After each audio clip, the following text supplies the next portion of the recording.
Whew, okay, I'm ready.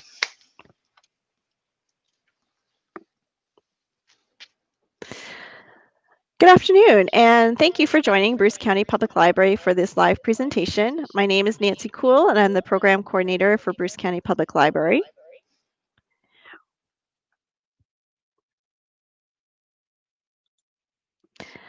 November is Financial Literacy Month, and when researching what local groups and organizations we could feature, we found the free financial literacy program that's offered through United Way Bruce Gray. So today, Caroline Araujo Abbotts runs the program and will focus on budgeting in tough times with us. Before we get started, a few housekeeping items. Following our introductions, Caroline will begin her presentation. So while listening and watching, we encourage you to submit any questions or comments to our web form on the Bruce County Public Library website. And you should be able to see that on our screen here or in the comments during the presentation. And we'll address questions following the presentation. You may want to take this opportunity before we start to grab a pen and a piece of paper to keep track of your learning or to jot down resources or to jot down any questions that come to mind. And if you don't get a chance to watch live today, the presentation will be recorded and posted here on the library's YouTube channel in our special guests playlist. And you will find the recording there so you can watch it later and share it with your friends and family. And if you haven't already, remember to subscribe to our YouTube channel. So Caroline grew up in the traditional territories of the Mississauga, Anishinaabe, Petun, and Ottawa nations. This is also known as Thornbury. Caroline works with the United Way of Bruce Gray, and she now lives in Meaford with her family. Caroline is learning to embroider and is going to attempt making mousse in the near future. Well, I wish you luck with that. Hello I and welcome. didn't, I wouldn't take on sourdough, but I'll try mousse. It's a good stepping stone, I hear. Hello and welcome, Caroline. We're so happy you're able to come talk with us today, and we're looking forward to learning more about your programs. The topic today is about budgeting in tough times, so it's so relevant with COVID having upset our lives in so many ways, and one, of course, is financially. I did a little research before our talk, and I went to the ABC Life Literacy website, and they have some good resources there. And I was just going to share a couple of things that they had on their site, some studies that they've done in the recent years. It said a little bit of in 2015, less than half Canadians have a budget. And then also according to a Canadian study in 2016, people who have higher levels of financial confidence tend to have better results with day-to-day money and debt management. So it's so important to have those basic financial literacy skills. And of course, that is one of the starting places is budgeting. So I won't talk anymore right now, but we'll let you get started, Caroline. Thank you very much, Nancy. It's wonderful to be here with everyone. Um, if we could look at the PowerPoint, I'm just going to let you know a bit about the United Way of Bruce Gray. So the United Way is a community organization supporting vulnerable people in our communities, and that is in communities throughout Bruce and Gray counties. There are different United Ways across Canada, um, and this is our local one. So the organization provides funding to community organizations. We also have frontline programs. One of them would be our utility assistance program, which includes the Affordability Trust Fund and administration of the Ontario Energy Support Program and the Low Income Energy Assistance Program. We also have a backpack program in the start of school that provides backpacks to families, and those are fully loaded backpacks. And then we also have our financial literacy program. So I do presentations with like this, and I also meet with people one-on-one. Right now we're doing it over the phone or over Zoom or over Facebook Messenger, and we meet one-on-one and talk through a budget, and that's a conversation to learn a bit more about your situation. And then I'm able to point you to different resources in the community that can help either lower your costs or increase your income. We take a look at your income, we take a look at your monthly expenses, we look at your assets, things that you own, and your debts. So if if you are having any financial issues and you just want someone to talk to about your situation and get more information, that is a good reason to give me a call. And Nancy will have I have my contact information at the end of this presentation. We also the United Way plays a coordination role between other partner organizations. There's the Poverty Task Force and other multi-organization groups. So different groups will come together and talk about issues being experienced by vulnerable people in our communities. And we just make sure there's not overlap and that we're supporting and coordinating together to try and make sure that all of the needs are being met as best possible in our communities. So we are surrounded all the time by messages in our community. We, in our surroundings, either from our family, from friends, from the media, from people we see from a distance, we are bombarded or we're surrounded with messages. They are visual, they are video, they are verbal, they are written. So this is just an example of one message. I've got 3 different messages that we're going to look at. This one is money doesn't grow on trees. Nancy, how does this message make you feel? Gosh, money doesn't. Don't we wish it did grow on trees? Wouldn't that just like solve all our problems? But I feel like it wouldn't. Like I feel like sometimes, you think, oh, if I only had this much more money, I could do this. But maybe we just need to learn to budget with what we have, right? Yeah, and it's I actually, when I started doing this position, I started to look at the different messages around me, and I realized that this one actually makes me very angry. Because it's something that's easy for people to say, money doesn't grow trees. Like it rolls off the tongue, and it's something that you hear from a pretty early age. And it just makes me think, oh, it's nice to say when it's an easy thing to say when you don't have money, or when you do have a lot of money. It's easy to be able to say that, right? Mhm. Mhm. So I found that my upbringing and my background, I find that I'm quite cynical, which was something that I realized about myself through taking a step back and looking at the messages that are around me and how I react to them.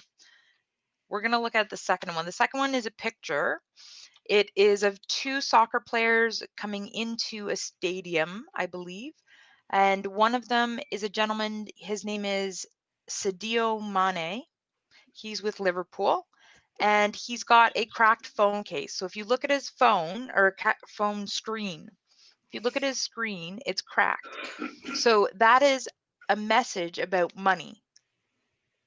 There was a big outcry when this photo was taken, and he was interviewed, and the interviewer asked him why he didn't just fix his phone. Like, he's a player for Liverpool. He's got money. And this yeah.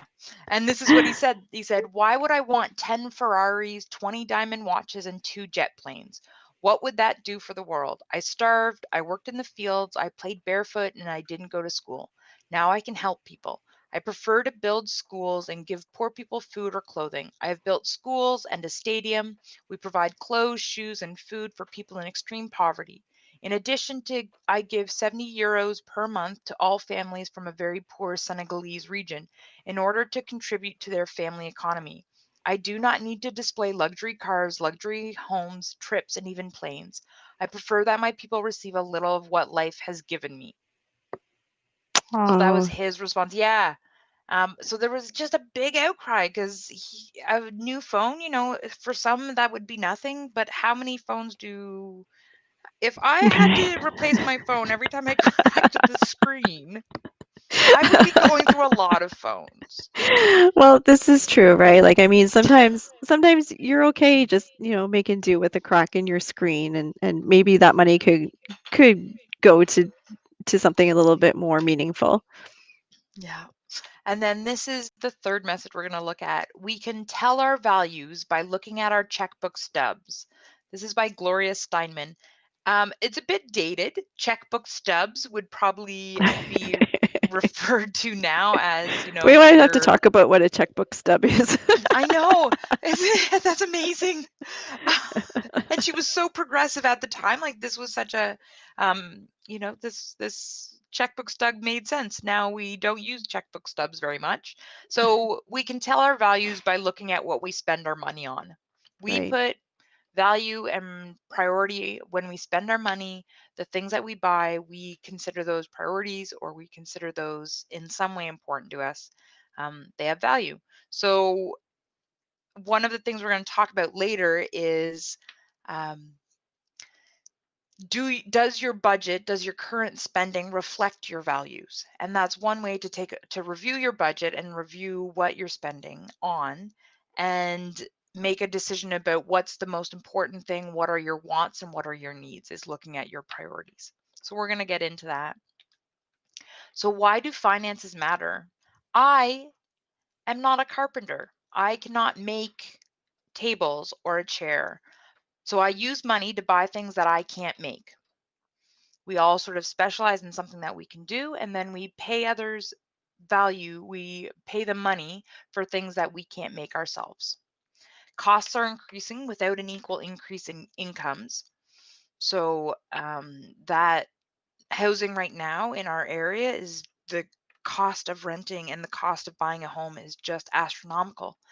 And that's been increasing, but there's not an increase in the incomes to match that increase. COVID-19 has impacted people's ability to cover their living costs. So for some people, they're going out less and they're spending less. For other people, so that's, that's maybe positive for some people's bank books or bank books. See, I'm even dating myself. Um, that's that has helpful for their finances. But for other people, they've lost their jobs, they've lost tips if they were working in an industry where they depended on tips.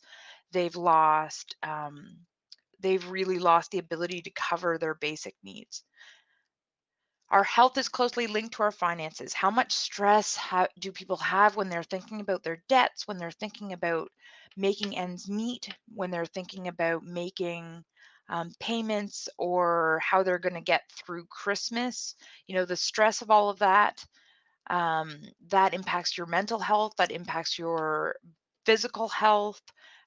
When we have a bit more money, we're able to buy fresh produce, and that helps our body. So finances and our health, spiritual, mental, physical, emotional, are all very much linked together. We are also surrounded by messages about money, but we can decide which messages are most appropriate, most helpful to us, and we can make those decisions, but it has to be a conscious decision because they are all around us all the time. And again, as I said, we spend money on things that are important to us. So those are our priorities. So one thing that I do with some of my clients is I talk about their priorities. What are your top priorities? And these are buckets of things. So communication. I need to communicate. I need to be connected to people. What are the essential things you need to be connected? Because that is a priority. Connection is a priority. Do you need internet? Do you need a phone? Do you need some money to be able to go out and sit at a cafe with a friend? What are your priorities? And then we look at the financial pieces and say, does this contribute to our priority, or is this outside? Is this something that's nice to have but not important or vital to your living situation? Other priorities, health of family, safe transportation, safe housing. What are the things that contribute to those buckets? So that's one thing we do. We also talk about, what do you worry about regarding your finances? Everyone's situation is very different. So when I work with people one-on-one and even in groups, we don't make generalizations. We look at what are the specifics that make sense for your life. What are your worries? Because your worries are different than somebody else's. But also, what do you feel proud about regarding your finances? Are there things that you're doing already that are healthy, that are contributing to a healthy financial well-being? That sometimes people do, they budget, they check their accounts once a month. That can be, I bought one less coffee this week. That can be, I saved up for something, or I bought something higher quality so that it wouldn't break, so that it would last. Like it's totally dependent on individuals' circumstances. So you need to know and adapt your spending. You need to know your spending habits in order to adapt your spending habits.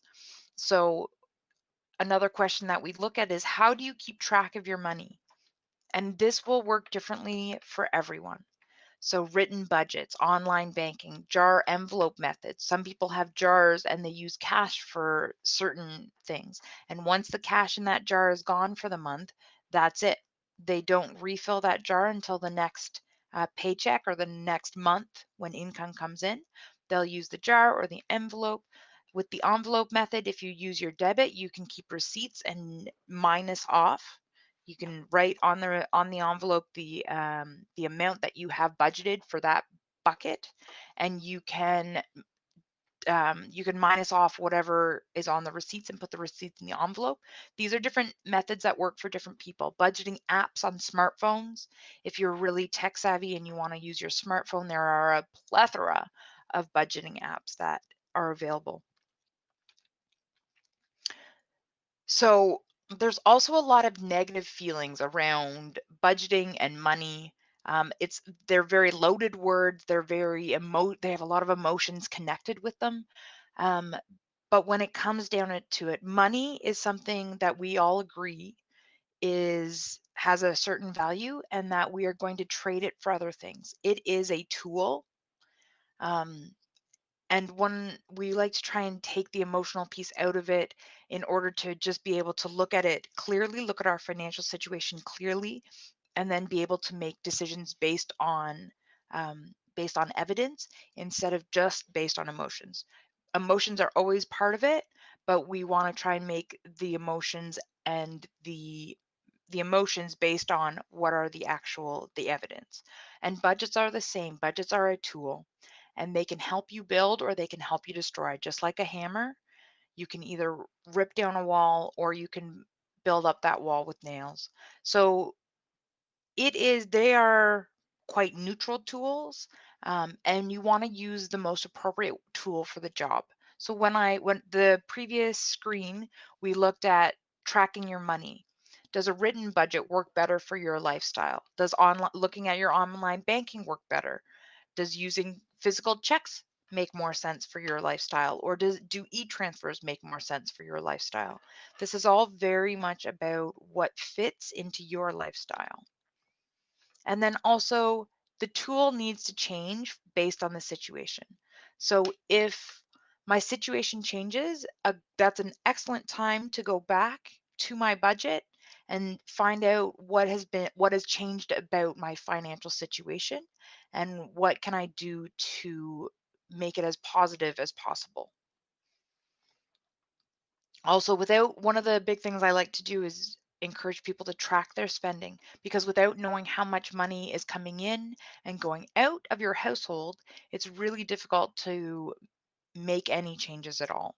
So I encourage people to plan, which is to build a budget, track your spending, review that at the end of the month or the end of the week or the end of the year, whatever makes sense, and then adjust. What are the things that I can do to adjust this? What can I do differently next time? Are there programs I can access?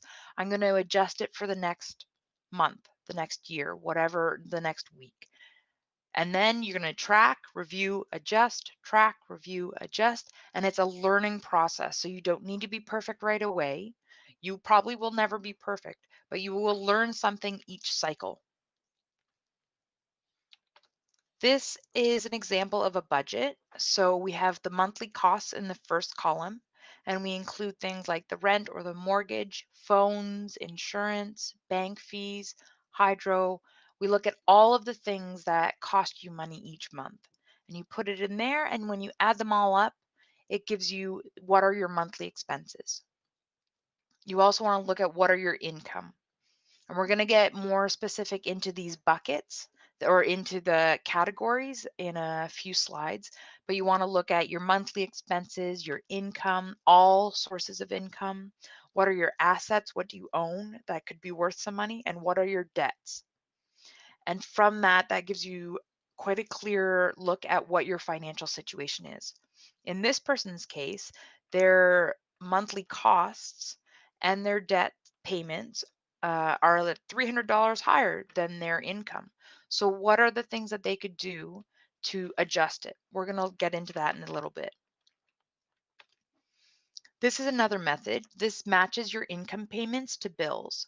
So you want to look at a calendar. You want to make sure that when these bills are coming out, it's coming out after the income is coming in. But this way you match them to each other, so that you know that that money that's coming in is already spoken for. So it doesn't go for things that are wants. You want to make sure you cover your needs first with those. In this person's case, they have a paycheck, they have their Canada Child Benefit, and they have a second paycheck in that month. And they've allocated each of those incomes to specific things. In the first two cases, they are spending more than is coming in. And in the third case, the second paycheck that's coming in, they have a little bit of extra money that they're not spending. So overall in the month, they've got $160 in the bank after all of their expenses. So again, this person could adjust that. Something could happen that takes, 200 bucks, and then that person would be in debt a bit more. But this, at least they would know where they stand right now. And we're going to look at one more budget method, written budget method, and that's the calendar. So with the calendar, it's sort of like the one that we just looked at with matching your income to your bills, but this one allows you to see it visually and see how the time passes. So the pay comes in on the 10th and the 24th. Their Canada Child Benefit comes on the 18th, which is not the actual day CCB comes in, but that's where I put it. And then you can see what bills are coming out when throughout that month, and when do you have a bit of extra money that you can pay for other things like the pet's costs or put into a savings. So when we review our budgets, whatever method you're going to use, you want to make sure that it's holistic, which means that it looks at the 4 different areas of your life: your monthly expenses, your income, your assets, and your debts. Without knowing all 4 of those things, it's very difficult to be able to make decisions moving forward. You want real numbers. You can always start with estimates, and estimates are a good place to start, but then you want to test those estimates. You want to see if they're realistic. You can do that by using your bank statements, your bills, and your receipts to help confirm those numbers and make them real, or you can track your spending and write it down and then add it up at the end of the month, and then you'd know if those are realistic numbers. You also want to know your priorities. So at the start, we talked about what we spend money on shows where we put value. So you want to keep your priorities close, and you want to keep them top of mind and think when you're reviewing your budget, does this item, does this category, does this thing that I bought or that I want, does it contribute to my personal priorities? And you want to do bite sizes. So I recommend reviewing each category individually to think about how you can influence that specific category. Because sometimes when you look at it all at one time, it can feel overwhelming. But there are small changes that you can do over time. You don't need to make changes all at once. You want to take bite sizes that you can just work at slowly. Otherwise, it won't be sustainable. First, you want to review your income. Am I including all sources of income? So some income that people sometimes forget are things like tips, income support from relatives or inheritances, the Canada Child Benefit or child support, self-employed business income, Canada Pension Plan, if you are 60, 65, or if you are accessing CPP disability. When you turn 65, you also get access to the old age security, and the amount is based on the number of years you've lived in Canada since you turned 18, the maximum being 40 years. If your incomes don't equal up to a certain amount, then the government will help top you up with the guaranteed income supplement. And that's a federal top up for those who are 65 or older. If your CPP, your other incomes, your OAS, and your GIS don't get you up to a certain level, then the Ontario Gains program, Guaranteed Annual Income System, will top you up to a little bit of a higher level. So the guaranteed income supplement and the games program, you actually need to apply for those. 10 or 6 months before you turn 65, you can apply for your old age security. And on that application, there's a spot that says, would you like to apply for the guaranteed income supplement? And you want to always tick yes to that. And the way that you keep getting your GIS is by doing your taxes, because that is one thing that you will stop getting as soon as you stop doing your taxes each year if you don't do them for the following year. So that's an important thing to keep in mind. Some people think, I'm moving from ODSP or Ontario Works. I'm 65 and I'm moving on to old age security. The government knows that I'm living on low income. Unless you actually tick that box, unless you actually apply for the guaranteed income supplement, they will not automatically change it for you. Also, when you do your taxes, you may get access to the Trillium benefit or the GST HST credit, and your tax return or your tax, sometimes you have a tax return, sometimes you need to pay, but you want to make sure that you, if you're eligible, that you are getting those incomes. You also, if you are if you are a senior, you also have registered retirement income funds if you've been saving into those RRSPs, and you can also have a life income fund. And there are minimum amounts that you need to take out of those each year, and you want to make sure that you look into those things. Also, with your income, you want to know, am I accessing all income sources for which I'm eligible? So something like GIS, the guaranteed income supplement, you have to be 65, you have to be in a certain income bracket. You want to really look at what are the different sources of income I can access, and what are they dependent on? Are they dependent on my age or my household situation? You can speak with friends who are in similar situations. That's an excellent way to build your community network and an excellent way to get some information. And then you want to test that information, look it up, talk to an expert to see what if that information is correct and if you can access those that income. You also want to speak with experts like financial advisors, your bank, mortgage brokers, insurance brokers. Those are people who are all experts in their field, and they often know about different programs that you can access in order to decrease your costs or increase your income. And you also want to do some research. You want to learn about potential income sources. You want to know, what is the eligibility criteria? Are you currently eligible? If the situation was different, if your circumstances were different, would you be eligible? And what would have to be different for you to be eligible? And again, the government is linking credit and benefits more and more closely with tax filing. So you need to file each year and on time.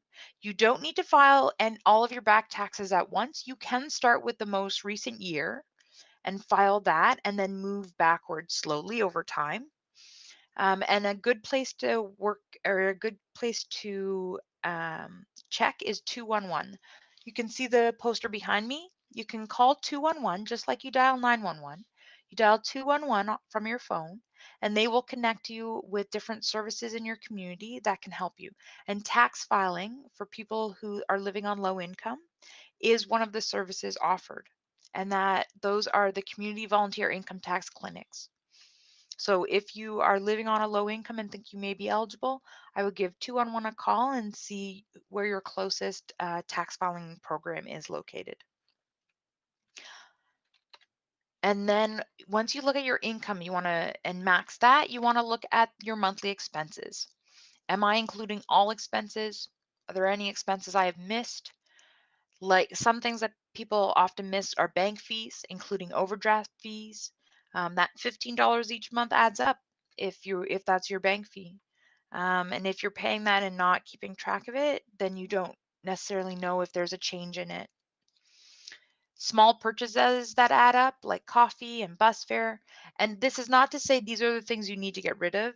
It's just to be aware of these expenses.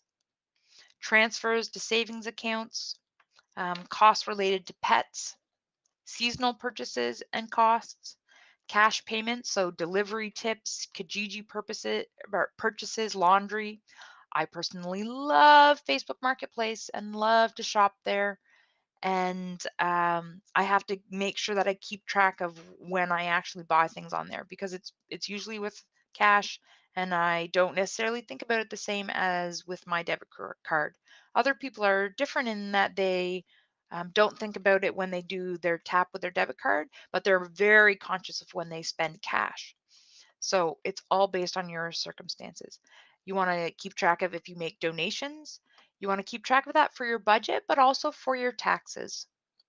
And then online purchases. So if they include shipping fees or taxes, if something's coming from the States and there's an extra tax on it, you want to really just keep track of those expenses. You want to review each expense, and you want to decide, is it a need or a want? A need is an item that it's required for basic survival. And all of our needs, we have some needs in common. We all need water, food, shelter, but we also have other needs that are more individual. And the only person who can determine that is you, whether this is a need or a want. And your needs and wants change over time. So a need is an item required for basic survival, and a want is something that's not required for basic survival. It can make your life more comfortable, more convenient, but it's not necessary for survival. You want to review each expense and decide if you can influence this cost in any way. So you can ask a few questions. Are there programs I can access to decrease this cost? If you are living on low income and you have hydro as a cost, you want to check to see if you're getting the Ontario Energy Support Program.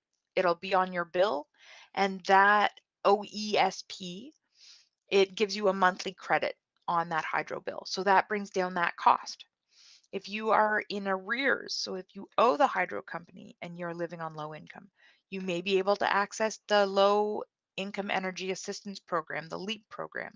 So you want to look at, what are the programs around me that I can access. Another good one is the Good Food Box.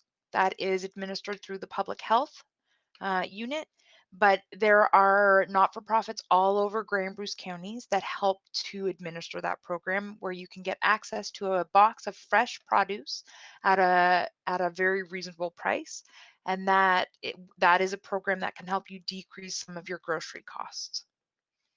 Can I share something with someone else, someone I trust? So if you have a 2-bedroom apartment and you know someone that you trust that you would like to be a roommate with, you can always share that area with them, share that apartment with them. That would bring down the costs. Or I'm going to talk to my neighbors and see if I can borrow um, their lawnmower, because I don't have a lawnmower, and I will then reciprocate in kind with something else that I can then share with them.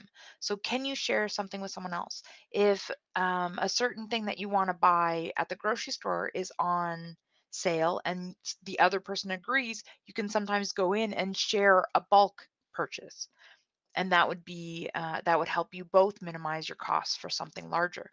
Is there a more affordable alternative? Do I need to get the brand name one, or can I go with a non-brand name? Can I go with an alternative? Can I make coffee at home versus buying it out today? What is an affordable alternative, and would I be able to choose that one instead? And then you also want to ask is, can I change my buying behavior? So that, and the only person who controls that is you. So these are all things that you can ask as you go through each item in your budget. In crisis times, right now is a time that no one planned for, and is really disorienting. I feel very disoriented. Is very difficult to plan for the future. And so I'm in a bit of a crisis mental headspace. So something that you can do to take control in times of crisis is you can use a crisis budget. And with that, you strip away all non-essentials. So if usually there are some wants that you do have the funds for, that you are comfortable and that you would like to buy, you're able to do that. In a crisis, because the situation has changed, your spending should change as well to reflect the current situation. So you would look through your budget and you would strip away all those non-essentials for this time period. And the benefits of that are really that you minimize the amount of time you need to be on that crisis budget, um, because you are planning ahead for it, and you also minimize the amount of debt you gather during the crisis. Track, review, adjust. Without knowing, without tracking, without keeping track of your spending, it's very difficult to know if you're making progress, and to acknowledge and celebrate that. And it's also difficult to know when you do need to make some changes. Adjust what you can in regards to needs. So hydro is a need, but if you're living on low income and you're able to access the Ontario Energy Support Program, that is one way to adjust your needs. And then you want to decrease your spending on wants. You can use a checking and a savings account, and that way you have some money that goes and sets aside in that savings account that you only access for certain things. It also, you can have certain bills come out of checking and certain bills come out of savings to help with the cash flow, to help when you know money's coming in and out, and make sure that you have enough money to cover the bills that are coming out. You can set direct deposits and direct withdrawals. You want to make sure that you set amounts for those, set maximum amounts, so that you can control the money that's coming out of your account and it's not just coming out without your knowledge. You want to avoid increasing debt if possible. This isn't necessarily possible all the time. So when you do need to access debt, access credit, you want to try to access debt sources that are the options that are available to you with the lowest interest rate and the lowest fees. So again, these are all very dependent on your situations, um, and what's available to you and what you have access to. Um, so that those are some techniques for actually just managing your budget. Here are some resources. Prosper Canada is a not-for-profit organization. They have a financial relief navigator that was specifically developed for COVID, in response to COVID. And you can go into that financial navigator, you put in your circumstances, which province are you living in, what's your size of your family, what's your current income, and that navigator will give you options about certain programs that you could access that would help um, make your financial situation a little bit better. Also 211, which I spoke about previously, 211ontario.ca. This is a program that is paid for partially by the United Way, and it provides you with community resources, access to and guidance towards community resources that meet your needs. And then we've got the financial literacy program at the United Way.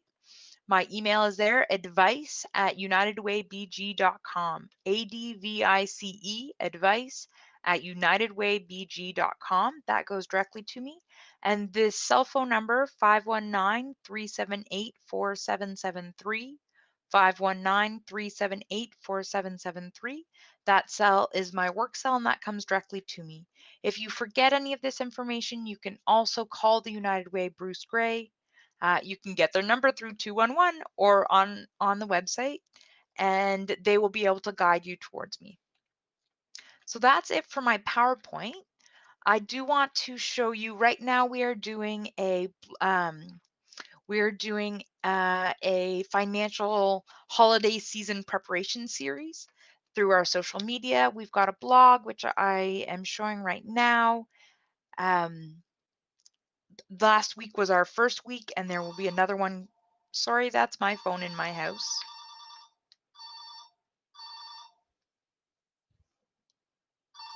I don't think anyone's going to get it. See the beauties of working at home? I wish I had a cat on my lap. So we have this holiday season preparation series, which will talk about the stresses of finances during the holiday season, and will also give you some different ideas for decreasing costs and at this time of year, and taking a different approach to Christmas in a very, very, very different year.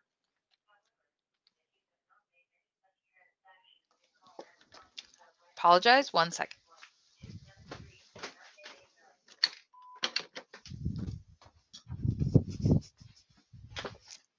Thank you very much for your patience.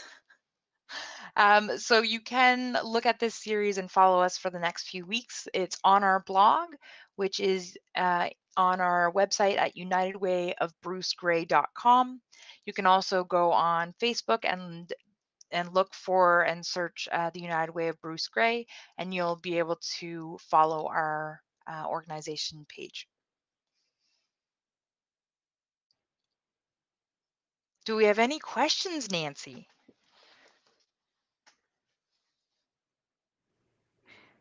Yeah. Hi. Hello. Hi. That was fantastic. Thank you so much for sharing that with us. Just a couple of things as you were talking, a couple things kind of came to mind. So when you were talking about the things that people need to budget for, so those needs like food and housing and those necessities, are there some expenses that sometimes people might neglect to budget for, something that doesn't really come to top of mind, but still is an expense that they need to consider? Yeah, the bank fees are something. Delivery fees right now are a big one that people forget Right. about. And Yeah. right now, a lot of people are getting groceries delivered or they're getting food delivered, and the delivery people rely on tips. Right. Yeah. Or when you Yeah. get your hair done, you tip the person, and Mhm. those are costs that sometimes people don't take into consideration, and I just add those on top of um, and make those part of the cost of getting food delivered, getting groceries delivered. Transportation, taxis, transportation is another one that people tend to underestimate. So gas costs more than people realize, or and it's variable, it changes, right? So it's Right. difficult to budget for those things. So Mhm. those are usually estimates, but taxis add up really quickly for people and are a Right. major way that people get around Gray and Bruce County. For Mhm. some people in Gray County, I know this is the Bruce County Public Library, but in Gray County there is the Great Way to Travel, the Gray Transit route, and Right. that Right. does come to Walkerton, I believe, Yeah, I think you might be and right. Yeah. connects Walkerton with Owen Sound, Wyerton with Owen Sound. Mhm. So that's, for those who need transportation in throughout the region, that's a way to get to Owen Sound. If you've got, healthcare issues that you need to Mhm. get to the hospital there, Mhm. like those are some of the programs or some of the services that are available that people don't necessarily always budget for, but that are Mhm. available and can be cost effective. Mhm. Mhm. Yeah, it's great to keep those things in mind because, like as you say, the pricing fluctuates as well, right? So it's Mhm. good to keep that in mind. And Um, savings, people neglect savings. right. Um, Different things to do with to make some to you know make some savings is any sort of money that you do have left over. Set a certain amount. It's called paying yourself first. So when that income comes in, whether it's paycheck, whether it's social insurance programs, when that income comes in, if you have an automatic withdrawal that goes out or an automatic transfer Mhm. that comes out of your account and goes into a savings account, Mhm. $10, $5, $50, whatever you can afford in your budget, and make it automatic so you don't have to think about it.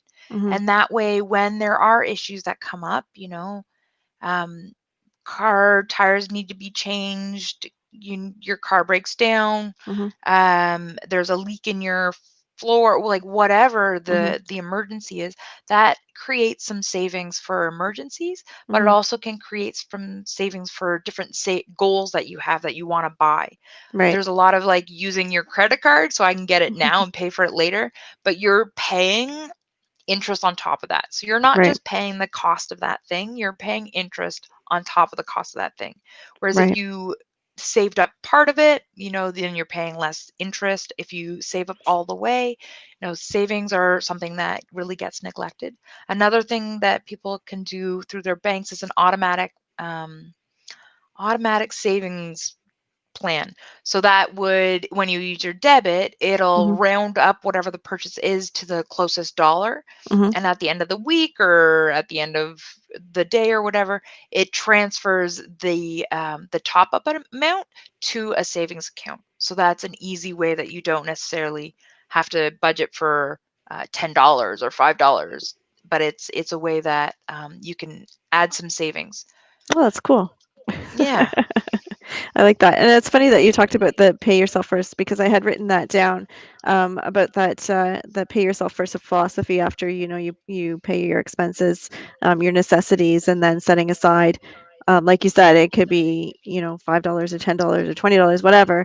But it's amazing actually after time how quickly that does add up, and it does really help out if you find yourself in a tight spot, like you get a flat tire, you have to replace a tire, or your child chips a tooth and needs an emergency trip to the dentist or, something like that. So, yeah, excellent plan to even set aside. I Yeah. hadn't heard of the top up thing. I think that's a really cool idea Yeah. too.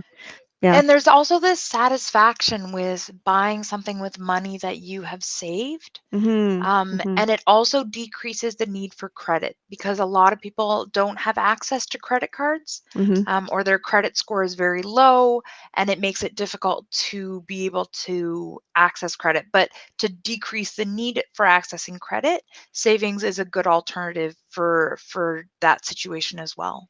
Yeah, yeah. And I'm glad you talked a little bit about credit cards too. And I was going to ask you if you had any advice on using credit cards, but I know you kind of said you touched on it about having those savings in place, so you're not falling into those sales pitches of buy it now, pay it over time, Oh, or yeah, because you're not paying just that cost, you're paying so much more. And the hidden exactly. fees, the Yeah, hidden interest, it's yeah. very confusing to understand how interest does accumulate over time, especially with Hmm. payday loans.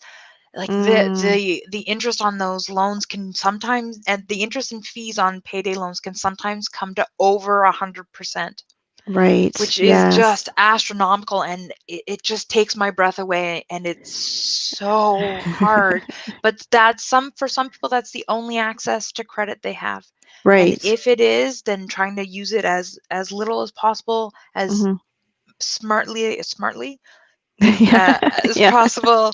um Right. really, really being very, very diligent about Hmm. paying it back more if possible, Hmm. and faster if possible. So, yeah, if myself, the woman that was previously in this role, she was a debt counselor, and that Hmm. is a registered profession. And I am not a Right. debt counselor, but Hmm.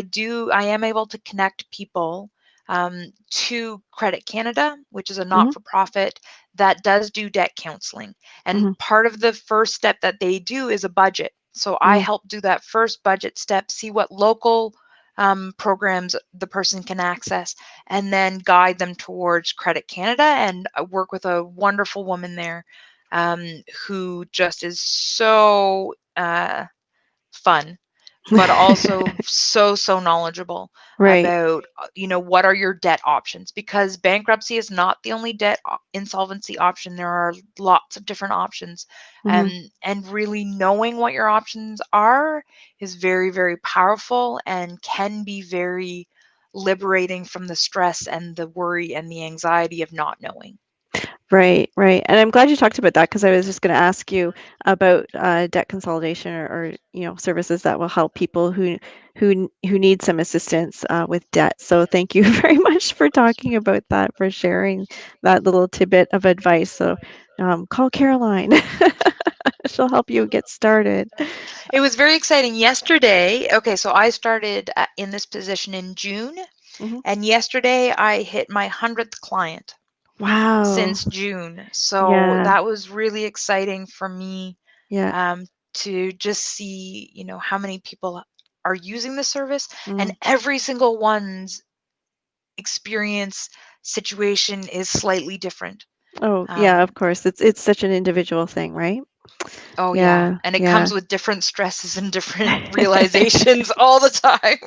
Absolutely, absolutely. And I'm glad that too that in your presentation you talked about 211 because even if people don't know where to start, the 211 is always a fabulous place to start. And I did want to share that if we have a direct link off our County of Bruce website to 211 services that are available just to uh, Bruce and Gray residents, or those services available in Bruce and Gray. So even if you just look up the County of Bruce, there's a tab right at the very bottom of the screen where you can connect to that as well. But it's an excellent resource. Honestly, you can find anything there, or at least they'll help you get started too, because the people on the other end of the phone there are fabulous. They really know Yeah. their stuff, and they really know what's available in order to help And you it's out. free. It's a And it's free free. service, Yeah. unlike other, 1-1 services. It is a Mhm. free service. Mhm. Um, Mhm. Oh, yeah. Yeah. Can't say enough about 211. Um, and the other interesting thing that I was glad that you talked about too was that sort of idea of a shared economy. Like trading services, or there's a great sale on oranges at the grocery store, but maybe you're a senior person and you live on your own and you only need 3 or 4, but it's a huge bag full. Is there people that you can share that with, or share that cost with? Just little things, or even bigger things, like you were talking about sharing an apartment or that sort of thing. yeah. But yeah, I think being able to find people that you can do that sort of sharing with really helps as well. I know my mom used to share care of children. Mhm. So one of the moms would take care of the kids or have a play date with the kids, and the other mom would be able to go grocery shopping. Mhm. Mhm. Yeah. So, like sharing care, sharing things that we have, that's part of why we look at assets in the process, Mhm. because you may not own a house, but you Mhm. may own a lawnmower Right. or a snowblower that you can Mhm. use to take care of the lawns or of the driveways of your neighbors. And Right. then they share, goods from their garden, Right. or like, we don't all need to have. That's part of the Mhm. messaging, part of Mhm. my messaging about finances, is that we can share things. We don't Yeah. all need to have um, Right. the newest latest thing. We can share the cost of things, we can share the use of things with people we trust. Mhm. Mhm. And that is a way to help build community, but also to build our financial health. Mhm, mhm. Yeah, and I think, and taking that a little bit further, and you were talking a little bit about the holidays, and I was thinking about that too, and I know, like, in our own house, we were talking a little bit about doing like a, you know, like a homemade Christmas sort of thing. So if there's things that you could make or do, or even if it's just like doing something nice for somebody else, right? Maybe those are things to consider, rather than the bright and shiny things that we see in the commercials, or Amazon ads and that sort of thing. Um, yeah, just to Yeah. And one of our staff members was telling me about the 4 gift rule, which I wrote right. about last week in our blog. The 4 gift Yes. rule. So you have something you read, something you want, something you need, and something you wear. Something you Right. wear. Yeah. So you get to put 2 or 3 things in each category, Hmm. and then you kind of know what you're getting, No. but it's at least something that you want. And then it also, my colleague shared that it takes some of the stress out of her, um, the shopping experience for her for Right. Christmas as well. Hmm. Yeah. So Yeah. Kind of narrows those choices down. Yeah, and that's something, we've done at our house too, is and it does. The kids, they kind of know, there's still the something they want in there, and I mean, the want can be anything, but yeah, at least you're covering those other things too. And I really like the something you read part, of course. oh, me too. Yeah. Absolutely. Yeah, I'm not sure, was there anything else that you wanted to add today, Caroline? No, please feel free to give me a call. And for anyone who's interested, for the program that I run, the financial literacy Mhm. program, there is no eligibility criteria. So Great. for some other programs, there's a certain level of income, Mhm. or other eligibility criteria. For this program, there is no eligibility criteria.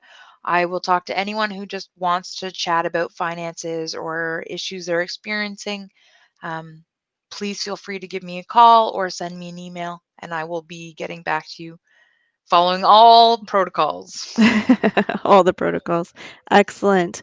Well, before we end off here, I just wanted to share that the library also is a source for financial information and materials. Have a look at our catalog. We have lots of books available, or talk with a staff member at one of the local branches, and they're happy to help you find what you need.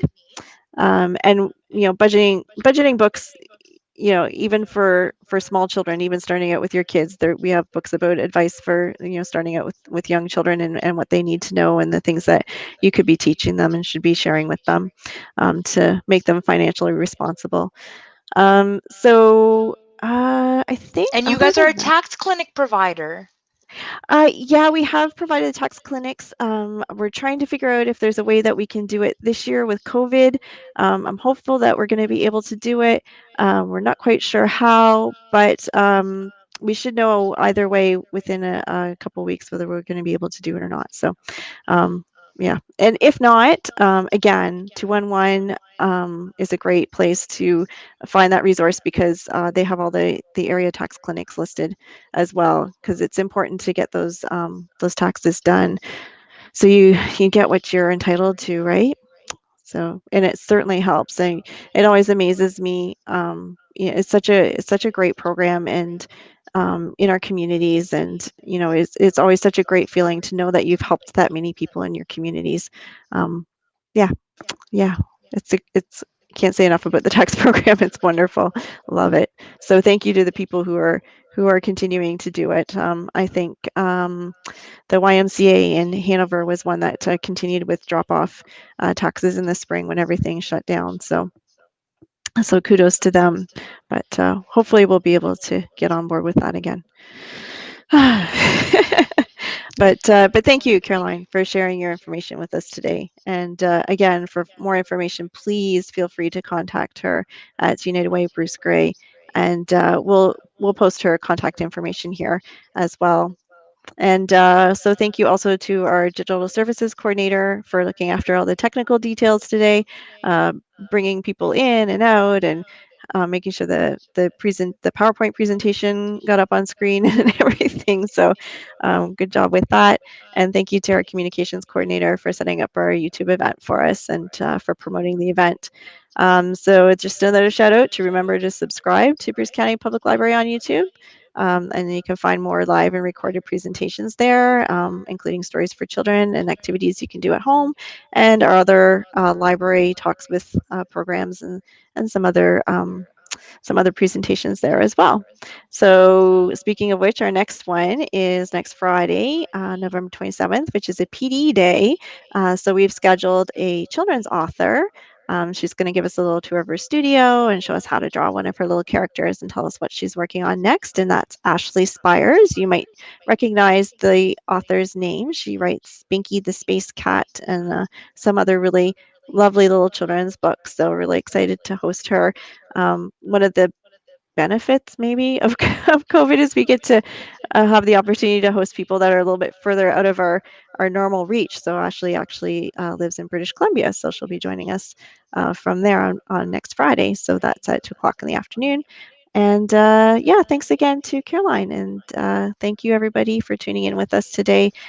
Please have a look, if you didn't get a chance to watch today, have a look at the recording, and please feel free to share with family and friends. Have a great day, everyone.